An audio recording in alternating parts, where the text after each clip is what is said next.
My parents used to, they would get upset with me because I'd be like 3 a.m. throwing a ball against the wall, trying not to sleep. But the reality is that like it just immediately got dark, and started seeing a lot of things that I'd never seen before.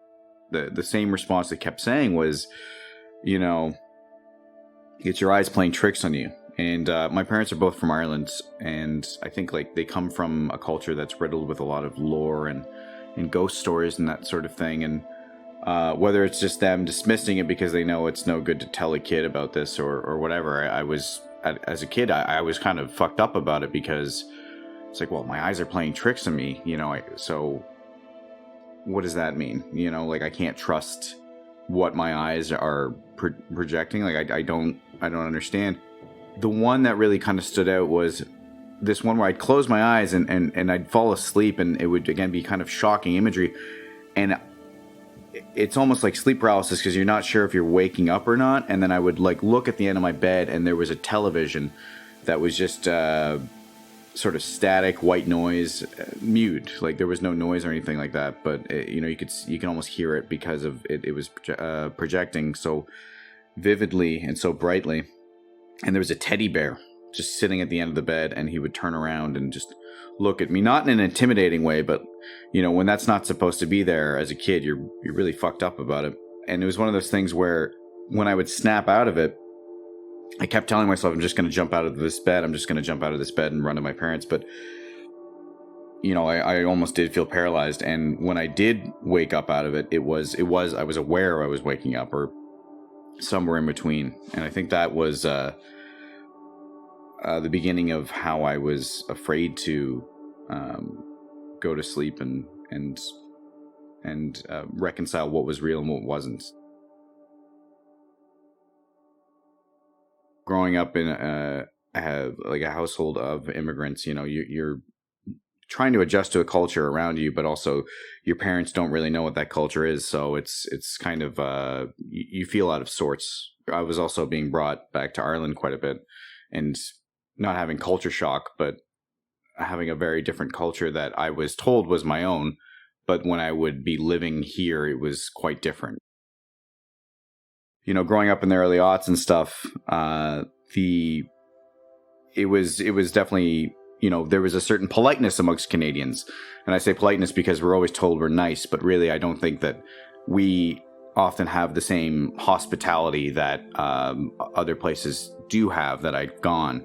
And then the politics are often, quite different. As a result, there's this sort of like neutral middle of the road situation, whereas in Ireland it's, very much kind of, there's a brain drain for sure, but there is a certain leftist quality in terms of unification, if you're on the right side of things, of course. But that being said, I also grew up in Oakville in a working class family, so I also felt out of sorts because, I had this father who's a plumber, this mother who's a bookkeeper, and they're kind of gambling on this sort of house that they can use for purposes of getting ahead in life, but I'm around a very affluent area, and I don't really get along with a lot of these kids because a lot of them are coming from money, and my parents are reminding me that you're like, don't adapt to this attitude, you're not like them. And it's like, well, I don't feel like I'm going to mesh well.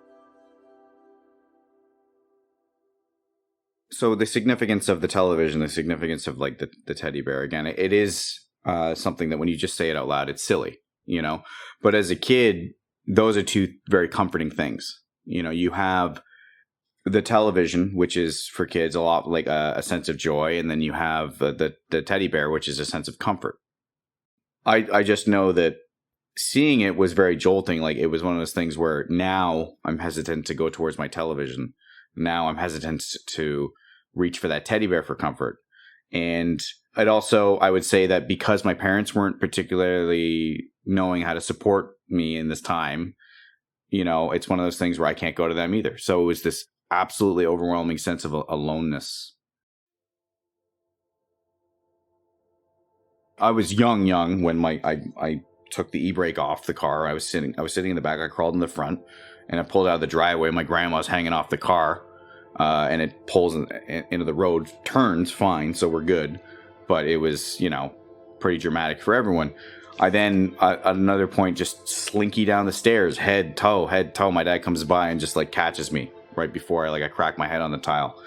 I do actually remember putting my hand on the lawnmower heater, like when they were bare at the top. I just kind of had it in me. I just needed to put my hand on that. Blisters, like ER immediately. Central vac, tied it around my waist, was about to bungee jump off of the staircase. It was just, there was something in me. There was this, and today I couldn't tell you why. I don't want to jump out of a plane. I have no interest in doing that. I don't have any interest in much thrill seeking.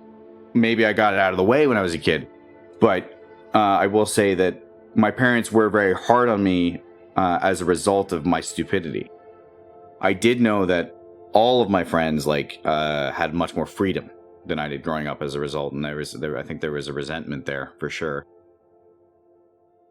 As an adult, I can't go somewhere without making friends, and it's oftentimes unintentional.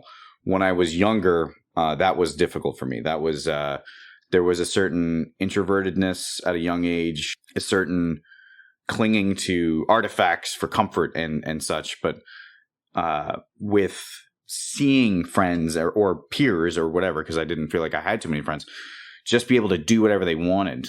And going to, also I had a babysitter, which they had a kid and we got along, but at school, he had a different group of friends and I wasn't really involved. So I think there was, again, that sort of resentment of, I'm different. I'm the problem, but really now as an adult, I'm look back, I'm like, oh no, it's fucking Oakville. That place sucks.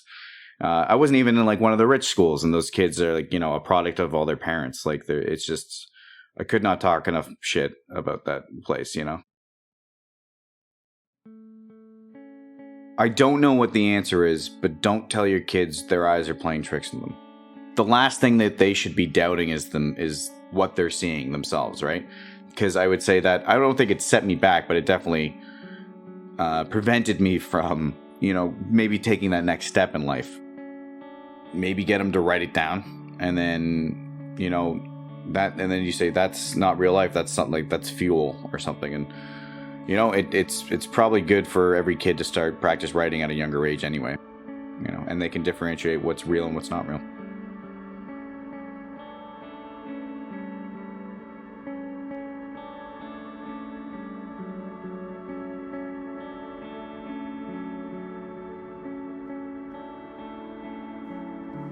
Dream Logic is produced by me, Elias Campbell.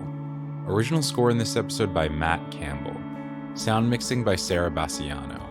Our theme music is by Sean Sutherland. Cover art by Stephen McLaughlin. Special thanks to our guest this week, James. You can follow us on Twitter and Instagram at DreamLogicShow. If you have a dream you want to share, email us at dreamlogicpod@gmail.com. If you'd like to support the podcast, please subscribe, rate and review, and share the show with a friend. Thanks for listening.